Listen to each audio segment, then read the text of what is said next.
संसाराची तुटी ऐसा लाभ बांधा गाठी विठ्ठल पायी पडेल मिठी नामा परते साधन नाही नामा परते साधन नाही जे तू करिसी अनिक काही ऐसा लाभ बांधा गाठी विठ्ठल पायी पडेल मिठी हा कारुणी सांगे तुका नाम घेता राहू नका ऐसा लाभ बांधा गाठी विठ्ठल पायी पडेल मिठी विठ्ठल विठ्ठल विठ्ठल विठ्ठल नमो विठ्ठला राजया पांडुरंगा नमो रुक्मिणी माऊली ज्ञान गंगा नमो पुंडलिका नमो चंद्रभागा नमस्कार माझा रुक्मिणी पांडुरंगा प्रथम नमन पांडुरंगा कर प्रथम पांडुरंग करू प्रथम पांडुरंग करू प्रथम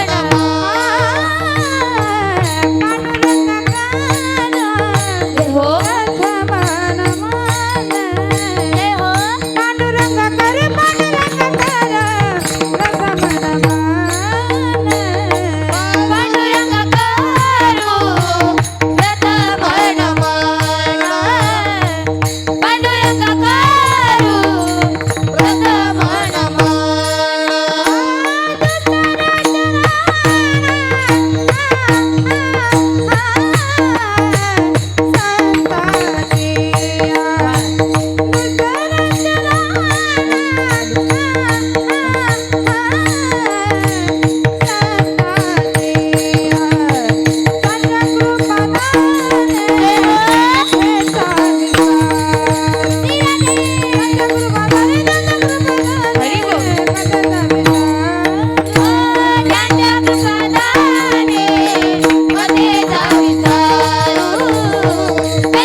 त्यांच्या कृपादाने कथेचा विस्तारू बाबाजी सद्गुरुदास तुका अलंकापुरी पुण्यभूमी पवित्र तेथे नांदतो ज्ञान राजा सुपात्र तया ठविता महापुण्य रासी नमस्कार माझा श्री सद्गुरु ज्ञानेश्वरासी ओम नमो ज्ञानेश्वरा करुणा करा दयाळा तुमचा अनुग्रह लादलो पावन झालो चराचरी मनोजवं मारुततुल्य वेगं जितेंद्रियं बुद्धिमता वरिष्ठं वातात्मजं वानरयूथमुख्यं श्रीरामदूतं शरणं प्रपद्ये हे दुःख भंजन मारुती नंदन हे दुःख भंजन मारुती नंदन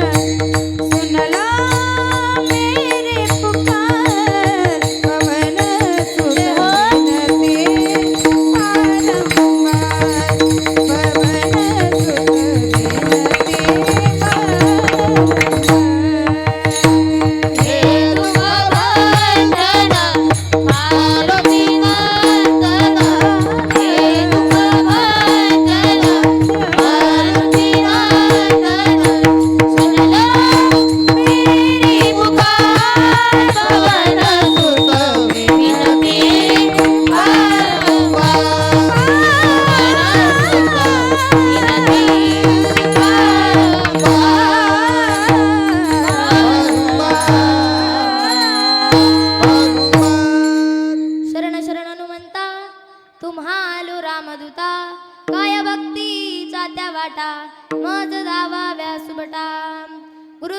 ब्रह्मा गुरुर्विष्णू गुरुर्देव महेश्वरा गुरुर् साक्षात परब्रह्म तस्मै श्री गुरुवे नमः. विठ्ठल विठ्ठल विठ्ठल विठ्ठल विठ्ठल प्रस्तुत प्राप्त प्रसंगी कीर्तन रूपी सेवेला सुरुवात करण्यापूर्वी थोडासा परिहार द्यायचा तो असा की आज या ठिकाणी श्री क्षेत्र सांगवी अखंड हरिनाम सप्ताह सुरू होत आहे. सालाबादप्रमाणे याही वर्षी सप्ताह बसला आहे. आजचा हा पहिला दिवस आणि पहिल्या दिवसाची सेवा माझ्याकडे आली तर हे मी माझे परमभाग्य समजते. तसेच ज्यांच्या माध्यमातून मला आजची सेवा मिळाली माझे गुरुवर्य तसेच तुम्ही सर्व ग्रामस्थ सप्ताह कमिटी असेल तुमच्या सर्वांच्या माध्यमातून मला ही सेवा मिळाली. तुमचे सर्वांचे मनापासून आभार मानते. तसेच माझ्या आई वडिलांच्या कृपा आशीर्वादाने तुम्ही महाराज मंडळी वारकरी मंडळी तुमच्या सर्वांच्या चरणी नतमस्तक होते व माझ्या सेवेला सुरुवात करते. मस्तक हे पायावरी मस्तक हे पायावरी मस्तक हे पायावरी मस्तक हे पायावरी आयावर करी संताच्या यावर करी संताच्या वारकरी संताची वारकरी संताची वारकरी संताची वारकरी संताची मस्तक हे पायावरी मस्तक हे पायावरी यावर करे संताच्या यावर करे संताच्या मस्तक हे पायावरी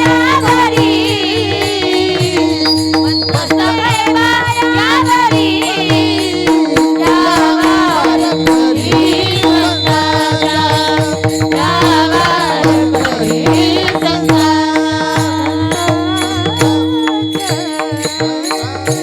मस्तक हे पायावरी या वारकरी संतांच्या अगदी तुम्हा सर्वांच्या श्रोत्यांच्या टाळकरी माळकरी वारकरी तुमच्या सर्वांच्या चरणावरती विनम्र अभिवादन करते आणि माझ्या सेवेला सुरुवात करते. विठ्ठल विठ्ठल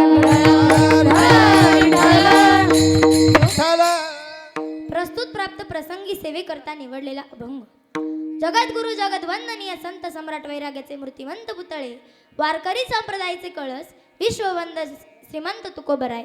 कोण तुकोबराय त्यांचा अधिकार काय आहे तर ऐका की ज्यांच्या वाणीमध्ये सूर्याची प्रखरता चंद्राची शीतलता अग्नीची दिव्यता वेदमंत्रांची ममता गंगेची सुचिता आणि आईची वात्सल्यता की ज्यांच्या देहामध्ये दया क्षमा शांती हे तीनही गुण ज्यांच्या देहात वास करतात ना असे देहूचे सुप्रसिद्ध असे साधू जगद्गुरु तुकोबराय यांचा फार नव्हे तर 4 चरणाचा नामपर प्रकरणातील अभंग तुमच्या आमच्या सेवेकरता निवडलेला आहे. विठ्ठल विठ्ठल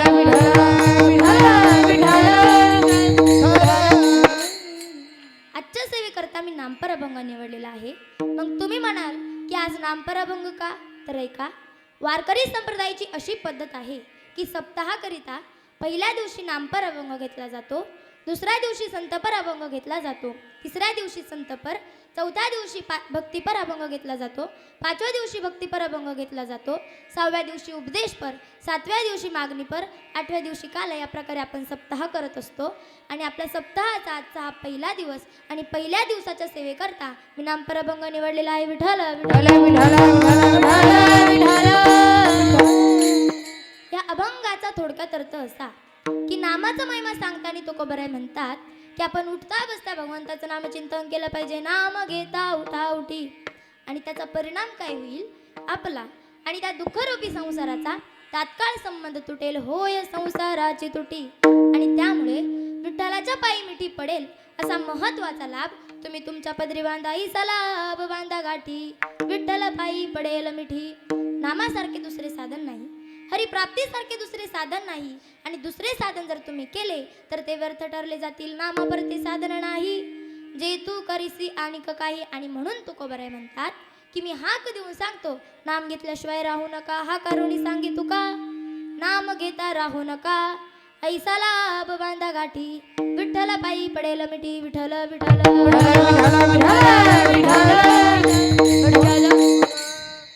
मानवी जीवनाचा थोडा विचार केला तर मानवी जीवनामध्ये मानव ओळखला जातो तो फक्त त्याच्या नामामुळे. माऊली ग्रंथराज ज्ञानेश्वरीमध्ये गोड वर्णन करतात. उपजलिया बालकाशी नाम नाही तया पाशी ठेविले निनावेसी ओदे चौटे की ज्याप्रमाणे एखादं बालक नुकतंच जन्माला आलं की त्याला लगेच नाव असतं का? मग आपण पाचीचा कार्यक्रम करतो, बारशाचा कार्यक्रम करतो, त्या बाळाला नाव ठेवतो, त्या नावाने आवाज दिला की ते बाळ आपल्याला ओ देतं. त्या प्रकारे मानवी जीवनामध्ये मानव ओळखला जातो तो फक्त त्याच्या नामामुळे. मग मान नामाची किंमत करता येत नाही. बघा तुम्हाला सुंदर असं उदाहरण सांगते. विठ्ठल विठ्ठल एका गावामध्ये दोन श्रीमंत भाऊ राहत होते. मोठा भाऊ जो होता तो फार धार्मिक होता. तो रोज देवाची पूजा करायचा, देवाचं भजन करायचा, देवाचं नामचिंतन करायचा. पण धाकटा भाऊ जो होता तो फार नास्तिक होता. त्याला देवधर्म काही आवडत नसायचं. एक दिवस मोठ्या भावाने विचार केला, अरे माझ्या भावाला देव मार्गाला कसं लावायचं, चांगल्या मार्गाला कसं लावायचं. म्हणून एक दिवस त्यांच्या गावात साधू महाराज आले. हा त्या साधू महाराजांकडे गेला. म्हणाला, साधू महाराज उद्या आमच्या घरी भोजना करता याल का हो? साधू महाराज म्हणाले, ठीक आहे. दुसऱ्या दिवशी साधू महाराज भोजना करता आले. साधू महाराजांचे भोजन झाले. ज्यावेळेस धाकट्या भावाला समजलं की आज आपल्या घरामध्ये साधू महाराज जेवणा करता येणार आहे, याने स्वतःला एका खोलीमध्ये कोंडून घेतलं. डीजे लावला, हिंदी गाणे लावले, नाचू लागला. का? कारण साधू महाराजांचं तोंडही बघायचं नव्हतं आणि त्यांचा आवाजही ऐकायचा नव्हता. म्हणून साधू महाराजांचं जेवण झालं. साधू महाराज निघण्याकरता निघाली. पण मोठा भाऊ म्हणाला, साधू महाराज अहो आलाच आहात ना, तर माझ्या भावाला काही चांगला मार्ग सांगून जा. म्हणून साधू महाराज त्याच्या खोलीकडे गेले. कडी वाजवली आणि दरवाजा उघडला. बघितलं तर कोण होतं? साधू महाराज. तळपायाच्या आग मस्तकात गेली. म्हणाला, खाल्लं ना फुकाटचं, येळं ना फुकाटचं, मग लागा की मार्गाला. साधू महाराज म्हणाले, जाणारच आहे, पण ऐक एकदा तरी हरिमन. हा म्हटला, नाही, मी कधी देवाचं भजन केलं नाही, मी कधी देवाचं पूजन केलं नाही, कधी कुणाची सेवा केली नाही, आणि तुम्ही म्हणता हरिमन आणि मी कशाला म्हणू? काही ऐके ना. साधू महाराज म्हणाले, अरे म्हण. तरी हा परत म्हटला, खाल्लं ना फुकाटचं, गेला ना फुकाटचं, मग लागा की मार्गाला. साधू महाराज म्हणाले, जाणारच आहे. साधू महाराजांनी याला खाली पाडलं, याला हरी म्हणायला सांगितलं. पण हा काय हरी म्हणे ना. साधू महाराजांच्या ताकदीपुढे याची ताकद कमी पडू लागली. शेवटी हा कसा बसा हरी म्हटला. साधू महाराज निघून गेले. काही काळ लोटला, काही दिवस झाले आणि दोन्ही भाऊ मृत्युमुखी पडले. मोठ्या भावाला घेण्याकरता देवाचे दूत आले आणि लहान्या भावाला घेण्याकरता यमाचे दूत आले. याला यम लोकात नेलं. आता मला सांगा, प्रत्येकाला यम लोकात नेल्यानंतर आपण जीवनभर काय केलं ना याची कॅसेट दाखवली जाते. यम म्हणाला, चित्रगुप्ता लाव रे याची कॅसेट. याची कॅसेट लावली. बघितलं तर काय, पूर्ण लाल रंग आणि एकच हिरव्या रंगाचा टिंब बघितला. याने विचार केला, हे काय आहे? सगळीकडे लाल रंग, सगळीकडे लाल रंग आणि हा छोटासा हिरवा रंग. विचारलं, यमा हे काय आहे? यमाने सांगितलं की तू तुझ्या जीवनामध्ये जे काही पाप केलं असेल ते म्हणजे हा लाल रंग, आणि तू तुझ्या जीवनामध्ये जे काही पुण्य केलं असेल ते म्हणजे हा हिरवा रंग. त्याने विचार केला, मी उभ्या जन्मात कधी देवाच्या मंदिरात गेलो नाही, कधी देवाची पूजा केली नाही, कधी कुणाची सेवा केली नाही, मग हा हिरवा रंग कशाचा? यम म्हणाला, हे बघ, एक दिवस तुमच्या घरी साधू महाराज आले. साधू महाराजांनी तुला हरी म्हणायला सांगितलं ना, त्याचा हा हिरवा रंग. विचार केला, रे नामाची किंमत किती मोठी असते. विचारलं, यमा नामाची किंमत काय? यम म्हणाला, नामाची किंमत मलाही सांगता येणार नाही. आपण एक काम करू, भगवान शंकरांकडे जाऊ.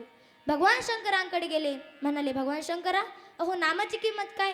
भगवान शंकर म्हणाले, नामाची किंमत मलाही सांगता येणार नाही. एक काम करा, ज्याचं यांनी नाव घेतलं ना त्यांच्याकडेच जाऊ. मग यांची सगळेजण भगवान विष्णूंकडे गेले. भगवान विष्णूंना म्हणाले, भगवान विष्णू अहो नामाची किंमत काय? भगवान विष्णू म्हणाले की नामाची किंमत मलाही सांगता येणार नाही, पण ज्या अर्थी तो इथपर्यंत आला ना त्या अर्थी तुम्हीच समजा नामाची किंमत काय असेल. विठ्ठल विठ्ठल विठ्ठल म्हणजे बघा, नामाची किंमत ही देवालाही कळाली नाही, ती फक्त साधू संतांनाच कळाली. म्हणून साधू संत या जगामध्ये अवतार धारण करतात. तुमचा आमचा उद्धार करतात.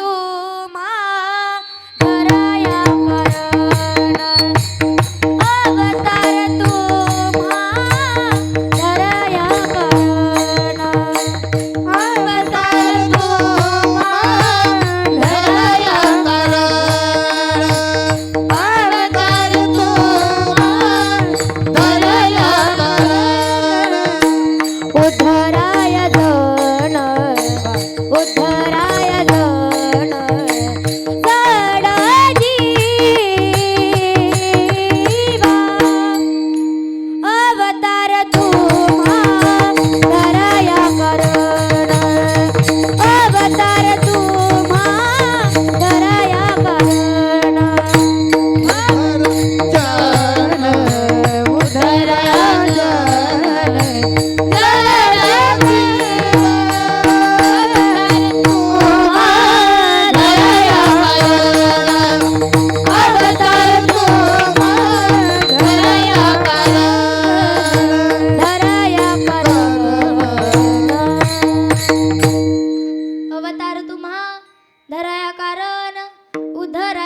होईना जड जीवा. म्हणून देवाचे सतत नामचिंतन करा, नामस्मरण करा, कारण त्या भगवंताचं नामचिंतन आपण केव्हाही आणि कुणालाही घेता येते.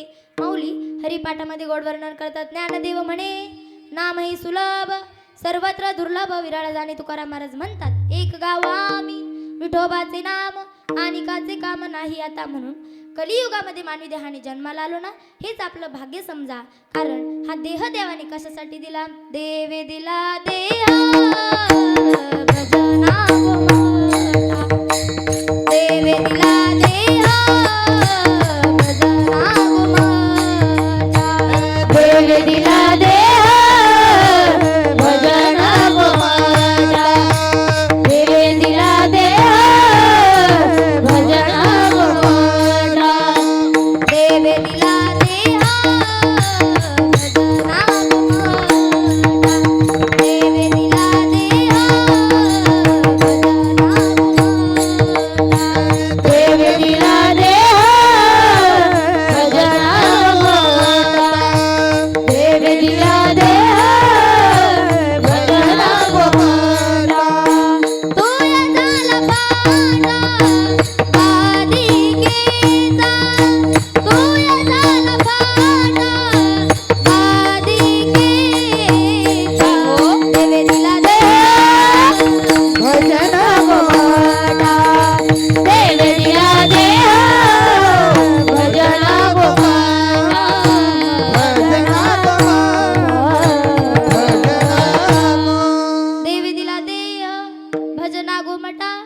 तोया झाला पाटा बाधिकेचा. म्हणून देवाचे भजन करा, कारण ह्या देहाने आपण देवाचं भजन केलं पाहिजे. कारण त्या भगवंताचं नामचिंतन किती श्रेष्ठ आहे, किती श्रेष्ठ आहे. नाम हे मंगलात मंगल आहे, सकळ मंगळ निधी. श्री विठ्ठलाचे नामाधी. नाम हे पवित्रात पवित्र आहे. नाम बरवया बरवंट. नाम पवित्र आणि चोखट.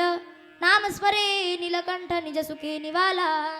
नाम कधीही अपवित्र होत नाही आणि अपवित्राला पवित्र करण्याचे सामर्थ्य माझ्या भगवंताच्या नामचिंतनामध्ये आहे. नाम हे खऱ्यात खरे आहे, सत्य साच खरे. नाम विठोबाचे बरे. नाम हे बऱ्यात बरे आहे. नाम म्हणे तुझे अवघेची बरवे, त्याहुनी बरवे नाम तुझे. नाम हे उत्तमात उत्तम आहे, उत्तमा उत्तम. वाचे बोला पुरुषोत्तम. नाम हे गोडात गोड आहे, जीवे गोड तीन अक्षरांचा रस. जीवे गोड तीन अक्षरांचा रस. जीवे गोड तीन अक्षराचा रस. जीवे गोड तीन अक्षराचा रस. अमृता दयाचा बीके पुढे, बीके पुढे. अमृता दयाचा बीके पुढे, बीके पुढे. जीवे गोड तीन अक्षरांचा रस. हरी बोल. जीवे गोड तीन अक्षरांचा रस. जीवे गोड तीन अक्षराचा रस. जीवे गोड तीन अक्षराचा रस.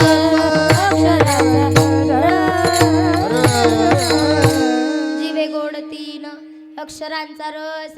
अमृत जयास फिके पुढे. नाम हे चांगले चांगले आहे, नाम चांगले चांगले. माझे कंठी राहो भले, कपिकुळ उद्धरिले, मुक्त केले राक्षसा. सगळ्यात जास्त पुण्य हवं असेल ना, तर माझ्या भगवंताचे नामचिंतन करा, कारण त्याच्या पुण्याची गणना कुणी करू शकत नाही. हरिमुखे म्हणा, मुखे माना पुण्याची गणना कोण करी. पुण्याची गणना कोण करी.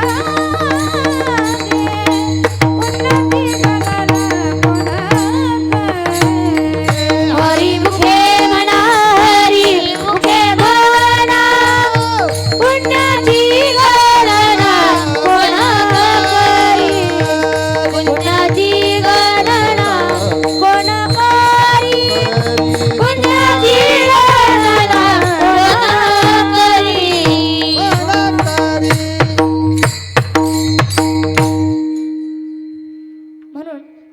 देवाचं भजन केलं पाहिजे, देवाचं नामचिंतन केलं पाहिजे. कारण त्या देवाचं नाम किती सोपं आहे.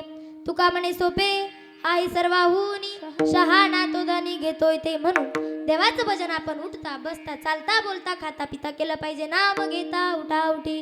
पण नाही का त्याचा परिणाम काय होईल, आपला आणि त्या दुःखरूपी संसाराचा दातकाळ संबंध तुटेल.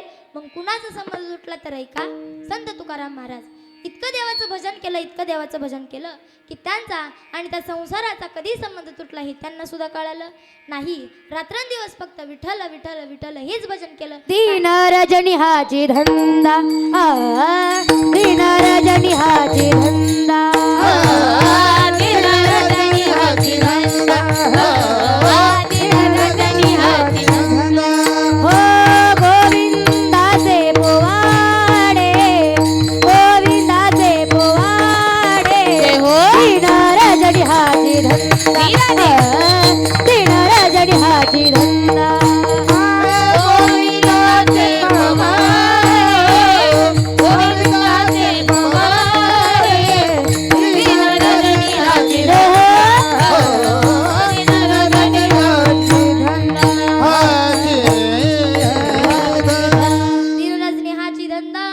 गोविंदाचे पोवाडे. रात्रंदिवस फक्त देवाचं भजन केलं. परिणाम काय झाला, संसाराचा आणि त्यांचा कधी संबंध तुटला हे त्यांना सुद्धा कळलं नाही. मग अजून कुणाचं तर का, आपेगाव येथील विठ्ठलपंत कुलकर्णी हे वारी करीत करीत आळंदीला आले. दर्शन घेतलं आणि परत जाण्याकरता निघाले. पण सिद्धपंतांनी बघितलं, सिद्धपंतांनी विचार केला, अरे इतका सोज्वळ मुलगा, इतका सुसज्ञ मुलगा दुसरा कोणताच नसेल. त्यावेळेस विठ्ठलपंतांचं वय अवघे 16 वर्ष होतं. बघितलं, विठ्ठलपंतांना म्हणाले, हो इतक्या रात्री कुठे जाता, रात्रभर आमच्या घरी मुक्काम करा. विठ्ठलपंत नाही म्हणू लागले. पण सिद्धपंतांच्या आग्रहाखाली विठ्ठलपंतांनी रात्रभर मुक्काम केला. रात्री 12 वाजता देव सिद्धपंतांच्या स्वप्नात आले आणि म्हणाले, सिद्धपंता तुझ्या घरी जो गृहस्थ आलाय ना, त्या गृहस्थाबरोबर तुझ्या मीनाक्षी नावाच्या मुलीचा विवाह करून दे. सांगितल्यावरती दुसऱ्या दिवशी सकाळी उठल्यावरती सिद्धपंतांनी विठ्ठलपंतांना पडलेलं स्वप्न सांगितलं. विठ्ठलपंत म्हणाले की मला फक्त देवाचं भजन करायचं, देवाचं नामचिंतन करायचं, मला संन्यास घ्यायचा आहे, मी काय विवाह करणार नाही. पण सिद्धपंत काय ऐके ना. दुसऱ्या दिवशी विठ्ठलपंतांच्या स्वप्नात देव आले. देवाने सांगितलं, विठ्ठलपंता तू ज्याच्या घरी थांबलास ना, त्याच्या मीनाक्षी नावाच्या मुलीसोबत तुला विवाह करावा लागेल. आणि देव निघून गेले. दुसऱ्या दिवशी पडलेलं स्वप्न विठ्ठलपंतांनी सिद्धपंतांना सांगितलं.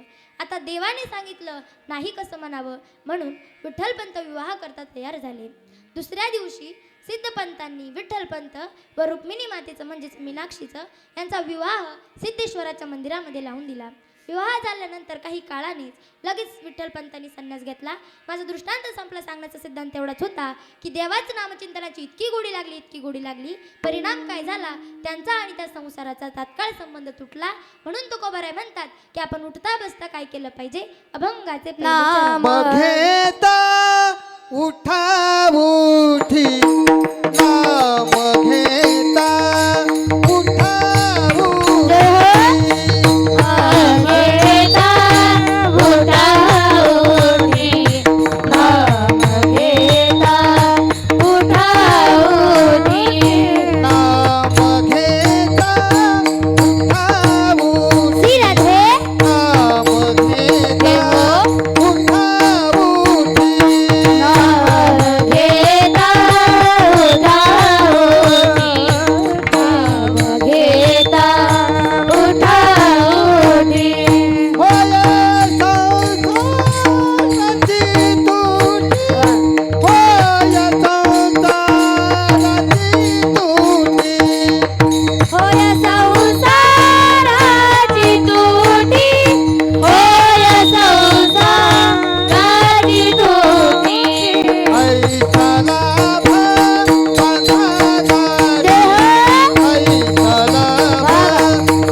फळाची तुटी. आणि म्हणून त्या भगवंताचं उठता बसता नामचिंतन करा, नामस्मरण करा, वारीला जा.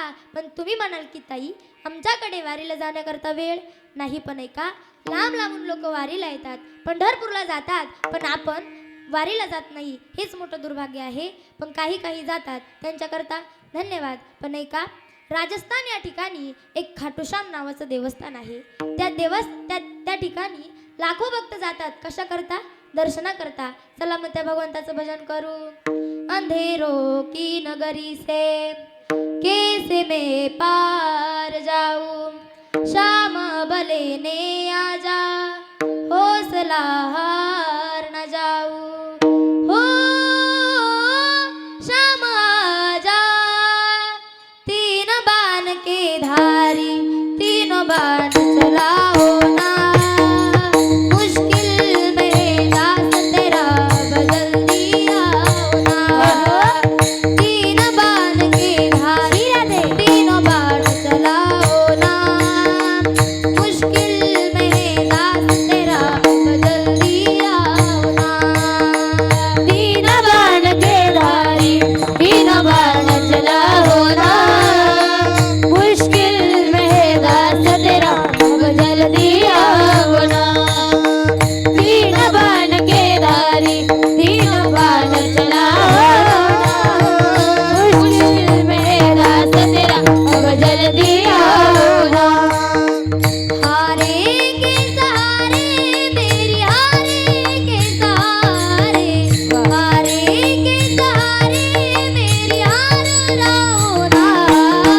तीन बाण के धारे, तीनों बाण चलाओ ना, मुश्किल में दास तेरा बदल दिया ना. तीन बाण के धारी, तीनों बाण चलाओ ना, मुश्किल में दास तेरा बदल दिया ना. तीन बाण के धारी, तीन बाण चलाओ ना, मुश्किल में दास तेरा बदल दिया ना. तीन बाण के धारी, तीनों बाण चलाओ ना, मुश्किल में दास तेरा बदल दिया ना. किती गोड वर्णन केलंय का. किसको रिश्ते गिनवाऊ, किसे जात बताऊ मैं, क्या क्या जख्म दिए जगने, किसे घात दिखाऊ मैं. अरे किसको रिश्ते गिनवाऊ, किसे जात बताऊ मैं, क्या क्या जख्म दिए जगने, किसे घात दिखाऊ मैं. बिन कुछ पूछे श्याम हमारा है, बिन कुछ पूछे श्याम हमारा कष्ट मिटाओ ना. तीन बाण के धारी, तीनों बाण चलाओ ना, मुश्किल में दास तेरा बदल दिया ना. तीन बाण के धारी, तीनों बाण चलाओ ना, मुश्किल में दास तेरा बदल दिया ना, बदल दिया ना, बदल दिया ना. किती गोड वर्णन केलंय का. लांब लांब लोक दर्शनाकरता जातात, पण आपण वारीला जात नाही. म्हणून संतांनी सांगितलेल्या मार्गाने जा. मग कोणता मार्ग? मार्ग दावणी गेले आधी, दयानिधी संत तेनेची पण ते चालू जाता, न पडे गुंता कोठे काही. मग तुम्ही म्हणाल की ताई संतांचं आचरण करण्याकरता या जगामध्ये संत आहे का? पण ऐका, प्रत्येकाच्या घरामध्ये ज्ञानेश्वरीच्या रूपाने माऊली ज्ञानोबा आहेत, गाथ्याच्या रूपाने तुकाराम महाराज आहेत, एक नाती भागवताच्या रूपाने एकनाथ महाराज आहे. म्हणून संतांनी काय मार्ग सांगितला त्या मार्गाने जा, नक्कीच भलं होईल. पण ऐका, कोणताही जीव फायदेशिवाय कोणतीच गोष्ट करत नाही. मग ऐका, कोणताही जीव फायद्याशिवाय कोणतीच गोष्ट करत नाही. शास्त्र सांगते प्रयोजनमुद्दिश्य मंदोपी न प्रवर्तते. प्रश्न निर्माण होतो की नामामुळे काय मिळते. पण ऐका, रामदास स्वामींच्या अनुभवाची कोटी आहे. 1 कोटी नामस्मरणामुळे आरोग्य प्राप्ती होते, 2 कोटी नामस्मरणामुळे संपत्ती प्राप्त होते, 3 कोटी नामस्मरणामुळे यश व कीर्ती प्राप्त होते, 4 कोटी नामस्मरणामुळे इहलोकीची सर्व सुखे प्राप्त होतात, 5 कोटी नामस्मरणामुळे कामक्रोध विकार नष्ट होतात. 6 कोटी नामस्मरणामुळे ज्ञानप्राप्ती होते.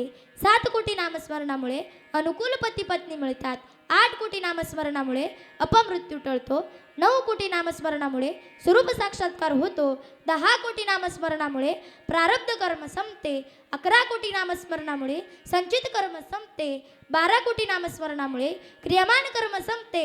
आणि 13 कोटी नामस्मरण जर केले, जो जीव ज्या देवाचे नामचिंतन करतो ना, तो देव प्रत्यक्षात येऊन भेट मागे देऊन पुढे जातो. उभा राहे सांभाळीत, मागे पुढे उभा राहे सांभाळीत, मागे पुढे उभा राहे सांभाळीत, मागे पुढे उभा राहे सांभाळीत, मागे पुढे उभा राहे सांभाळीत, मागे पुढे उभा राहे सांभाळीत, मागे पुढे उभा राहे सांभाळीत, मागे पुढे उभा राहे सांभाळीत. आलिया घात निवाराया, आलिया घात निवाराया, आलिया घात निवाराया, आलिया घात निवाराया, आलिया घात निवाराया, आलिया घात निवाराया, आलिया घात निवाराया, आलिया घात निवाराया. बडे देह भाव पूर्वारी वासना, बडे देह भाव पूर्वारी वासना, बडे देह भाव पूर्वारी वासना, बडे देह भाव पूर्वारी वासना, बडे देह भाव पूर्वारी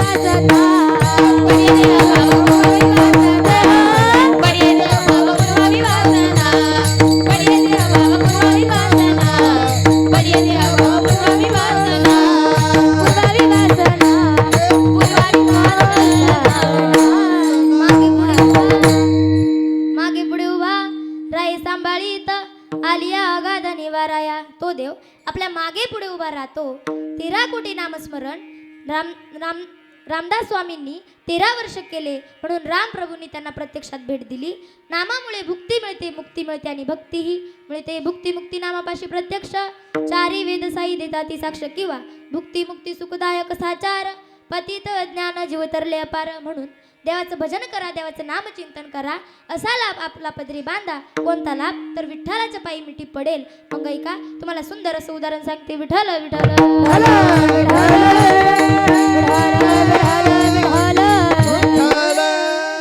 संत नामदेवराय. ऐका, संत नामदेवराय त्यावेळेस 6 वर्षांचे होते. आता मला सांगा, 6 वर्षांचं बालक आपलं केवढं असतं? छोटंसं बालक असतं. पण मला सांगा, त्या बाळाला काही समजतं का? देव काय, संत काय, नैवेद्य काय, मंदिर काय समजतं का? पण नाही का, नामदेवराय 6 वर्षांचे होते. ते बघायचे की आपल्या घरातून रोज देवाला नैवेद्य जातो. एक दिवस आईकडे गेले, म्हणाले, आई अगं आजपासून मी देवाला नैवेद्य नेतो. आईलाही कौतुक वाटलं. आईने विचार केला, अरे माझं बाळ 6 वर्षाचं आणि देवाला नैवेद्य घेऊन जाण्याकरता बोलतंय. आईने सुंदर नैवेद्य बनवला, नामदेवरायांकडे दिला. नामदेवराय नैवेद्य घेऊन देवाच्या गाभाऱ्यामध्ये गेले. नैवेद्य ठेवला. नामदेवरायांना असं वाटलं की देव येतील आणि तो नैवेद्य खाऊन जातील. बराच वेळ झाला पण देव काही आलेच नाही. नामदेवराय म्हणाले, देवा अरे तुझ्या करता नैवेद्य आणलास, केव्हा येतो आणि केव्हा खातो? तरी देव काही म्हणाले नाही. परत थोडा वेळ गेला. नामदेवराय म्हणाले, देवा अरे माझी आई वाट बघेल, ये लवकर, नैवेद्य खाऊन जा. तरी देव काही म्हणाले नाही. परत थोडासा वेळ गेला. परत नामदेवराय म्हणाले, देवा अरे मी तुझ्या करता इतक्या उन्हात आणत नैवेद्य घेऊन आलो, तू का नैवेद्य खात नाहीस? तरी देव काही म्हणाले नाही. बराच वेळ झाला. नामदेवराय व्याकुळ झाले. नामदेवरायांचे डोळे भरून आले. नामदेवराय म्हणाले, देवा अरे मी खरंच आंघोळ करून आलो रे. अरे देवा मी तो नैवेद्य झाकून आणला रे. देवा मी त्या नैवेद्याला शिवलो सुद्धा नाही आणि तू का नैवेद्य खात नाहीस? रागावलास का माझ्यावरती? तरी देव काही म्हणाले नाही. नामदेवराय म्हणाले, हे बघ देवा, तू जर नैवेद्य खाला नाहीस ना तर मी तुझ्या पायावरती डोकं आपटेल. तरी देव काही म्हणाला नाही. बराच वेळ गेला. नामदेवराय देवाच्या पायावरती डोकं आपटण्याकरता गेले. तितक्यात गाभाऱ्यामधून लख प्रकाश पडला. देव अवतरले. किती सुंदर रूपात आहे का? सुंदर ते ध्यान उभे विटेवारी कर कटेवरी ठेवूनिया. इतक्या सुंदर रूपामध्ये देव अवतरले. किती सुंदर रूप आहे का? पांडुरंग क्रांती दिव्य तेज झळकती, रत्न किळफा कती प्रभा प्रभा, अगणित लावण्य तेज पुंजळाले, अगणित लावण्य तेज पुंजळाले, नववर्ण तिथे तेची शोभा शोभा, कानडाबू विठ्ठलू कर्नाटकू, येणे मजला वियेला वेदू वेदू, येणे मज लावी येला वेदू. सुंदर अशा रूपामध्ये देव अवतरले. मला सांगा, ज्या भगवंताने इतकी सुंदर सृष्टी निर्माण केली, ज्या देवाने इतकी सुंदर सृष्टी निर्माण केली, तो देव किती सुंदर असेल. सावळे रूपणे चोरटे चिताचे, सावळे रूपणे चोरटे चिताचे, सावळे रूपणे चोरटे चिताचे,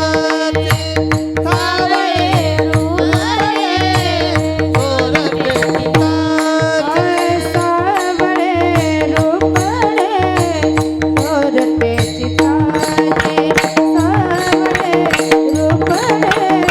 चोरटे चिताचे,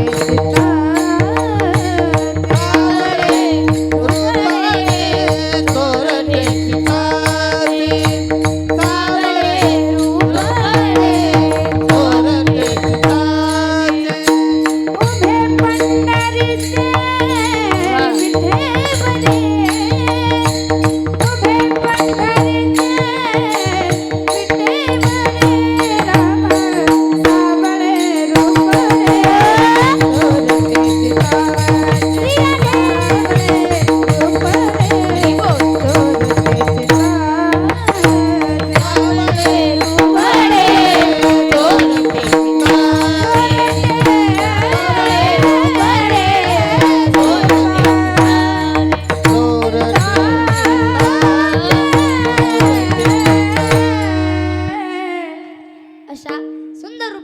अवतरले. किती सुंदर रूप देवाचं आहे का. नाम तुम्हारा तारणहारा हो, नाम तुम्हारा तारणहारा, कब तेरा दर्शन होगा, जिसकी रचना इतनी सुंदर वो कितना सुंदर होगा, वो कितना सुंदर होगा. दीन दयाल दया के सागर, जग में नाम तुम्हारा है, तुम बिन मोरे बाल कृष्ण प्रभु कोई नहीं हमारा है. कब से पालन करना में तो हो, कब से पालन करना में तो तेरा ही आना होगा, जिसकी रचना इतनी सुंदर वो कितना सुंदर होगा, वो कितना सुंदर होगा. अशा सुंदर रूपामध्ये देव अवतरले. नैवेद्य खाला. माझा दृष्टांत संपला. सांगण्याचा सिद्धांत एवढाच होता की नामदेवरायांनी देवाच्या चरणावरती मिठी पडली म्हणून असा लाभ तुम्ही तुमच्या पदरी बांधा. कोणता लाभ? अभंगाचे दुसरे चरण. ऐसा लाभ बांध गती, ऐसा लाभ बांध गती, ऐसा लाभ बांध गती, ऐसा लाभ बांध गती.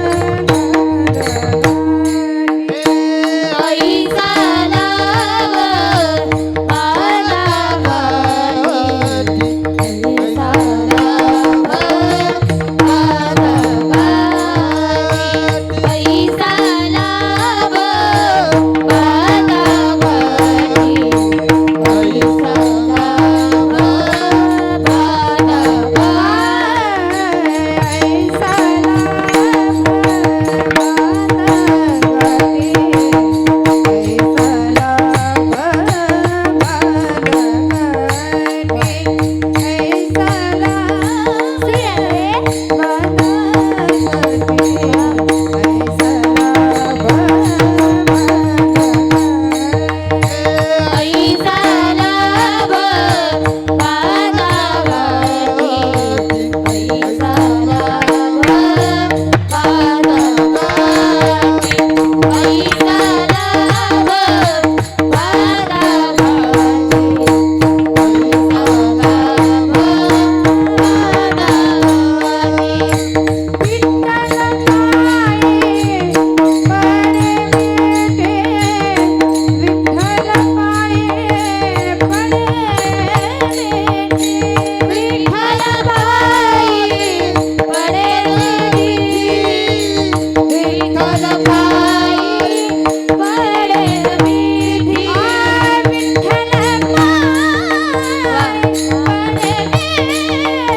बाब बांधा गाठी विठ्ठल पायी पडेल मिठी.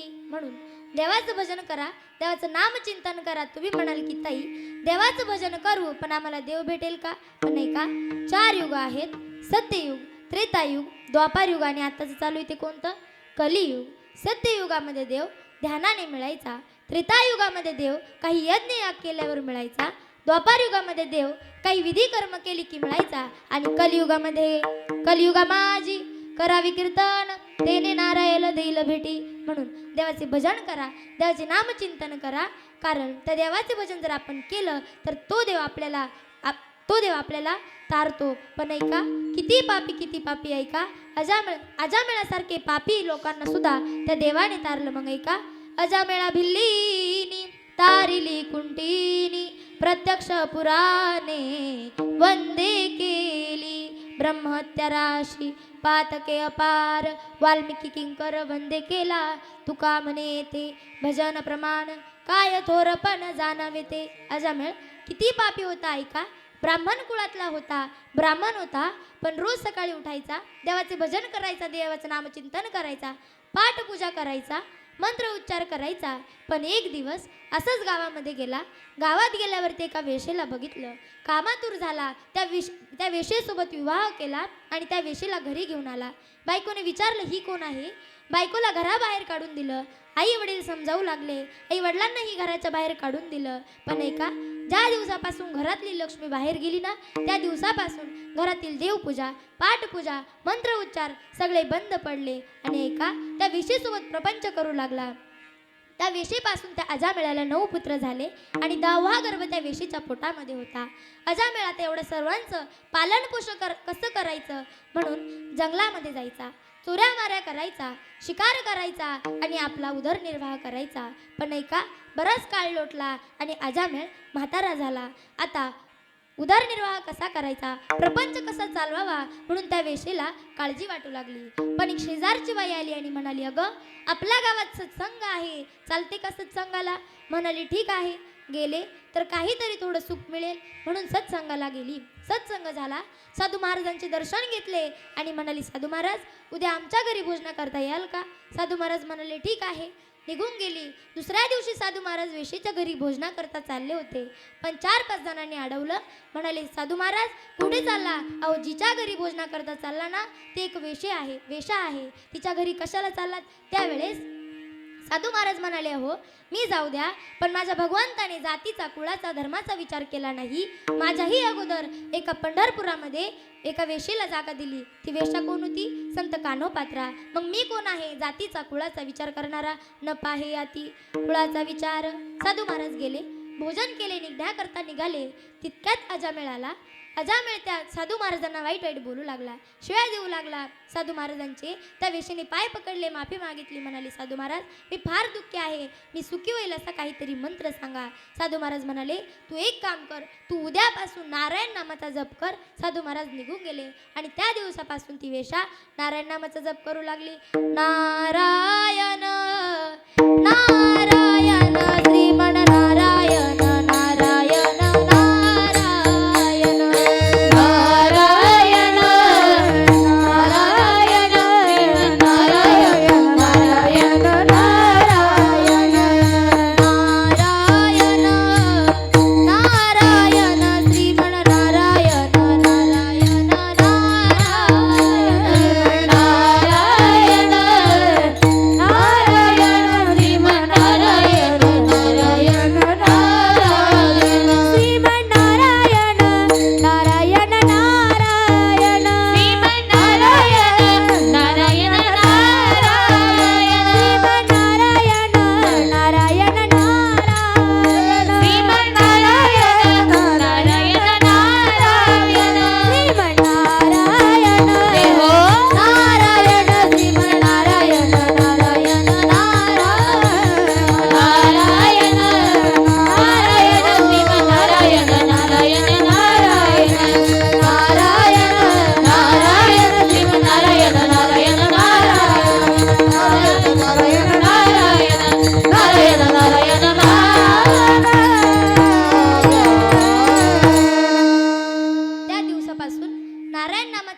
करू लागली. 10वा मुलगा जन्माला आला. साधू महाराजांचं वाक्य आठवलं. विचार केला या मुलाचंही नाव आता नारायणच ठेवते. त्या मुलाचं नाव नारायण ठेवलं. आता आजामेळ म्हातारा झाला होता. खाटावरती पडून होता. तो फक्त एवढाच म्हणायचा, नारायणा अरे जेवलास का? नारायणा अरे काय करतोस? नारायणा अरे उठलास का? रात्रंदिवस फक्त नारायण नारायणच करायचा. अजामेळाचा अंतकाळ जवळ आला आणि त्याला घेण्याकरता देवाचेही दूत आले आणि यमाचेही दूत आले. पण ऐका, 2 पार्ट्या समोरासमोर आल्या की भांडणं मात्र होतातच. यमाचे दूत म्हणू लागले, त्याने आयुष्यभर पाप केलं आहे, त्यामुळे हे गिराईक आमचं आहे. देवाचे दूत म्हणू लागले, नाही, याने अंतकाळी आमच्या भगवंताचं नामचिंतन केलं म्हणून हे गिराईक आमचं आहे. तुकाराम महाराज म्हणतात, अंतकाळी ज्याच्या नाम आले मुखा, तुका म्हणे सुखा पार नाही. अंतकाळी आमच्या भगवंताचं नामचिंतन केलं म्हणून हे गिराईक आमचं आहे. यमाचे दूत म्हणाले की नारायण नाव हे तुमच्या भगवंताचं नव्हे, तर ते त्याच्या मुलाचं नाव होतं. पण ऐका, देवाचे दूत म्हणाले, एक काम करू, इथे भांडणं करण्यापेक्षा ही केस आपण हायकोर्टात नेऊ. मग हायकोर्टात कुठं नेली? भगवान विष्णूंकडे गेले. म्हणाले, भगवान विष्णू, याने अंतकाळी तुमचं नामचिंतन केलं म्हणून हे गिराईक आपलं आहे. भगवान विष्णू म्हणाले, जरी नारायण नाव त्याच्या मुलाचं असलं ना, तरी नारायण नाव हे माझं पण आहे, म्हणून याने माझंच नामचिंतन केलं असं समजा. माझा दृष्टांत संपला. सांगण्याचा सिद्धांत एवढाच होता की अजामेळाने किती पाप केलं, पण माझ्या भगवंताने त्याचाही उद्धार केला. एवढी भगवंताच्या नामचिंतनामध्ये ताकद आहे. किती ताकद तर ऐका, दगडाला सुद्धा पाझर फुटाविना एवढी ताकद माझ्या भगवंताच्या नामचिंतनामध्ये आहे. नाम तुझे रे, नाम तुझे रे, नाम तुझे रे, नारायणा. नाम तुझे रे, नाम तुझे रे, नाम तुझे रे, नारायणा. नाम तुझे रे, नाम तुझे रे, नाम तुझे रे, नारायणा. नाम तुझे रे, नाम तुझे रे, नाम तुझे रे, नारायणा. नाम तुझे रे, नाम तुझे रे, नाम तुझे रे, नारायणा. नाम तुझे रे, नाम तुझे रे, नाम तुझे रे, नारायणा. नाम तुझे रे, नाम तुझे रे, नाम तुझे रे, नारायणा. नाम तुझे रे, नाम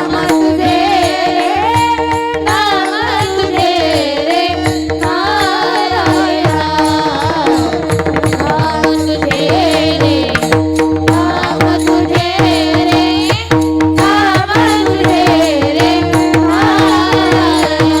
नारायणा. थोडी पाचा आलापना, थोडी पाचा आलापना. रे रे नाम तुझे रे, नाम तुझे रे, नारायणा. नाम तुझे रे, नाम तुझे रे, नाम तुझे रे, नारायणा. नाम तुझे रे, नाम तुझे रे, नाम तुझे रे, नारायणा. नाम तुझे रे, नाम तुझे रे,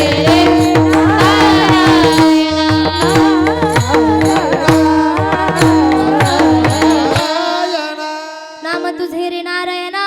फोडी पाषाणाला पाना. म्हणून देवाचं नामचिंतन करा, नामस्मरण करा. उठता बसता चालता बोलता देवाचं भजन करत राहा. पण ऐका, काही लोकांचं असं असतं, स्वतःला तर काही कळत नाही, पण दुसरं सांगतं त्याचंही ऐकायचं नाही. बघा, तुम्हाला सुंदर असं उदाहरण सांगते. विठ्ठल विठ्ठल विठ्ठल विठ्ठल विठ्ठल. एका गावामध्ये एक सासूबाई राहत होत्या. ऐका, सासूबाई श्रीमंत होत्या. रोज सकाळी उठल्या की देवपूजा करायच्या. त्या दिवशी देवाची पूजा केली. आता मला सांगा महिला मंडळ, देवपूजा केल्यानंतर जी वाजवतात तिला काय म्हणतात? घंटी म्हणतात. आता सासूबाईचं घर मोठं होतं, सासूबाईचं घर मोठं होतं, त्यामुळे सासूबाईचं देवघरही मोठं होतं आणि देवघर मोठं असल्यामुळे सासूबाईच्या घरात घंटी नव्हती तर भला मोठा घंटाच होता. आता देवपूजा झाली, घंटा वाजवायचा, आपण घंटा शोधू लागली. घंटा काही सापडे ना. म्हणाली सुनबाई, अगं आपल्या देवघरातला घंटा कुठे गेला? ती म्हटली थांबा लगेच आणते. किचनमध्ये गेली, फ्रीज उघडलं, घंटा काढला आणि सासूबाईच्या हातात दिला. आता मला सांगा, फ्रीजमधला घंटा थंड असेल की गरम? थंड असेल ना. सासूबाईने विचारलं, अगं घंटा थंड कसं झाला? तिने सांगितलं, थांबा सासूबाई, तुम्हाला काय कळतं? सकाळी सकाळी मी उठले, मला पनीरची भाजी करायची होती, मग मला भाजी काय येत नाही. मग मी आईला फोन केला, पण माझ्या आईचाही फोन लागला नाही. मग मी यूट्यूब ओपन केलं, यूट्यूबमध्ये सर्च केलं पनीरची भाजी मराठी रेसिपी, आणि त्या रेसिपीवाल्याने सांगितलं कांदा लसूणची पेस्ट करा आणि 1 घंटा फ्रीजमध्ये ठेवा. विठ्ठल विठ्ठल विठ्ठल.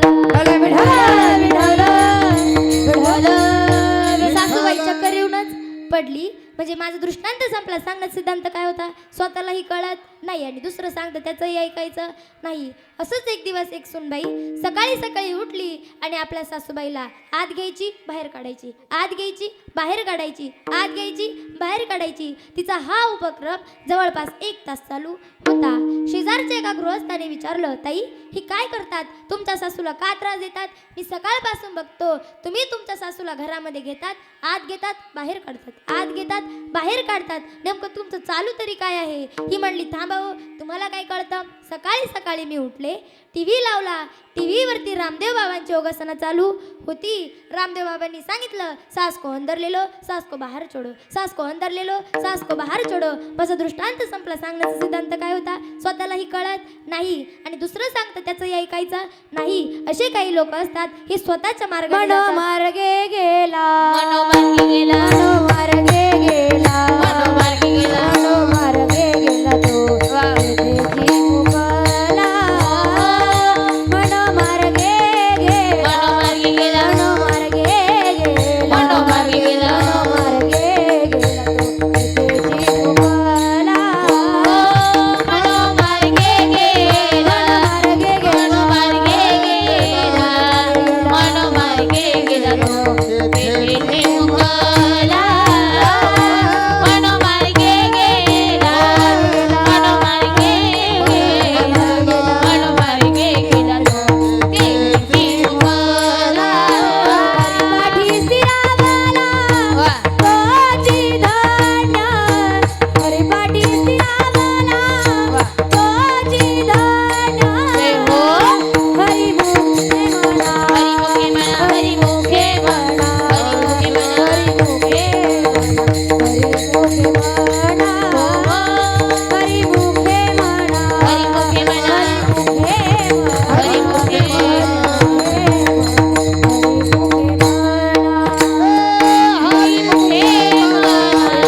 हरी मुखे म्हणा, हरी मुखे म्हणा, हरी मुखे म्हणा, हरी मुखे म्हणा,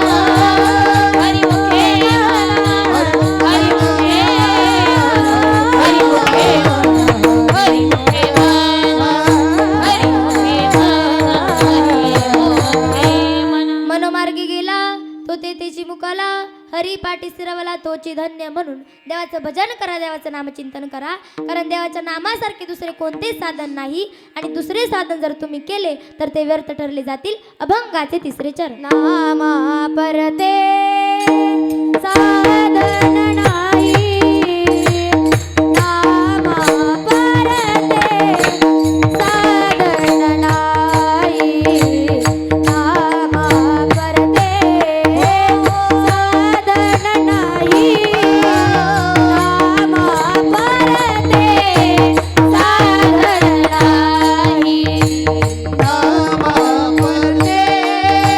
साधन नाही,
साधन नाही जे तू करसी आणिक काही. म्हणून देवाचे नामचिंतन करा, नामस्मरण करा. आता मी पुढे बोलते, माझ्या पाठीमागे बोलणार ना महिला मंडळ? तयार ना सगळे? आणि तुमच्याकडे फक्त एकच काम, तुम्ही हाताने टाळी वाजवायची. तयार ना सगळे? ज्ञानोबा माऊली तुकाराम, ज्ञानोबा माऊली तुकाराम, ज्ञानोबा ज्ञानोबा ज्ञानोबा माझा ज्ञानोबा,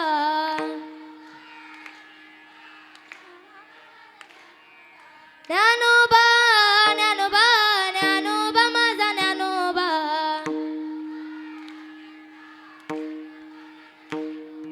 ज्ञानोबा माऊली तुकाराम,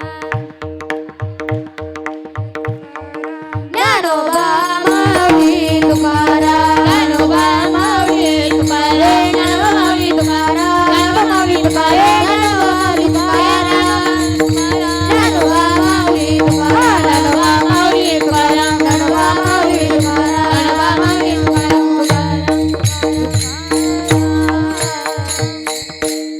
सुंदर आवाज आला तुमचा. माझा सांगण्याचा उद्देश एवढाच होता की तुमच्या मुखातून आज देवाचं नामचिंतन घडावं. म्हणून तुकोबराय म्हणतात की मी हाक देऊन सांगतो, तुम्ही भगवंताचं नामचिंतन केल्याशिवाय राहू नका. अभंगाचे शेवटचे चरण. करोनी सांगे तुका, करोनी सांगे तुका, करोनी सांगे तुका, करोनी सांगे तुका, करोनी सांगे तुका, करोनी सांगे तुका.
लाभ बांधा गाठी विठ्ठल पायी पडेल मिठी विठोबा रखुमाई विठोबा रखुमाई विठोबा रखुमाई जय विठोबा रखुमाई विठोबा रखुमाई जय विठोबा रखुमाई विठोबा रखुमाई जय विठोबा रखुमाई हरी जय हरी जय हरी जय जय हरी जय जय हरी जय हरी जय हरी जय जय हरी जय जय हरी हरे हरी हरी जय जय हरी हरी हरी हरी जय जय हरी हरे हरी हरी जय हरी हरी हरी हरी जय हरी जय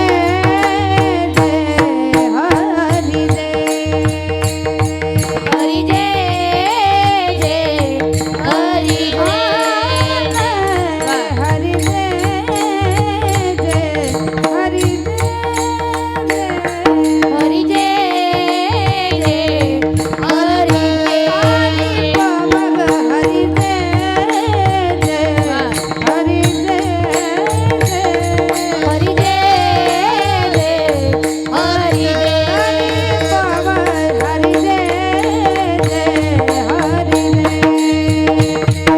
हरी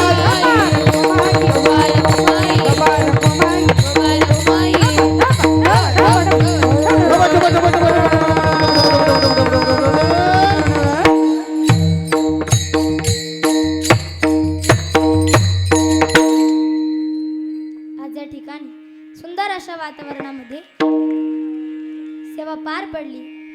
ज्यांनी 2 तासाची मृदुंगाची साथ दिली तसेच माझे गुरुवर्य आहेत, त्यांचे मी मनापासून आभार मानते. तसेच ज्यांनी 2 तासाची गायनाची साथ दिली त्या गान कोकिळा हरिभक्त परायण नंदिनीताई सांगळी, त्यांचाही गोड आवाज आहे, त्यांचे मनापासून आभार मानते. तसेच हरिभक्त परायण सुदाम महाराज बुधवंत, त्यांचेही मनापासून आभार मानते.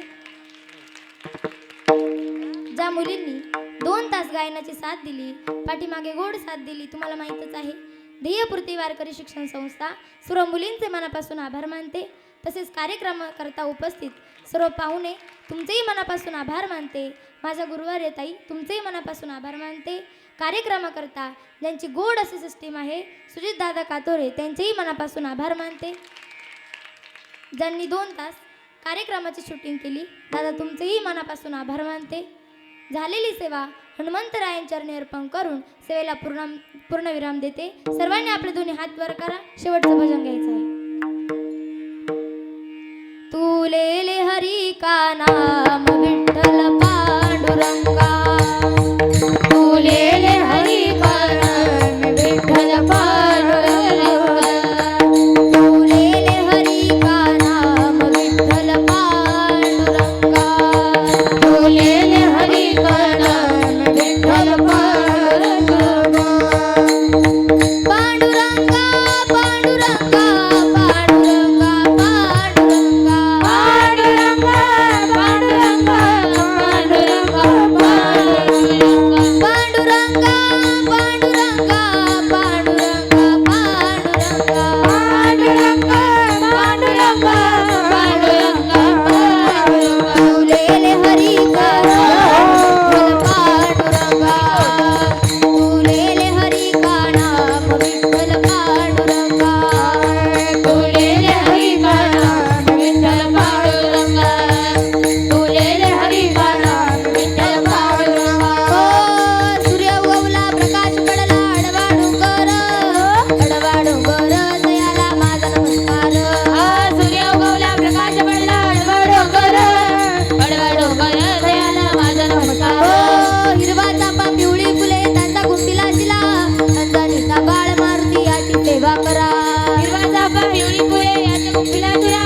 अडचणीचे बाळ मारुती याची सेवा पाऊस पडला चिखल झाला भिजला हरिचा विना भिजला हरिचा विना मुखाने विठ्ठल विठ्ठल म्हणा.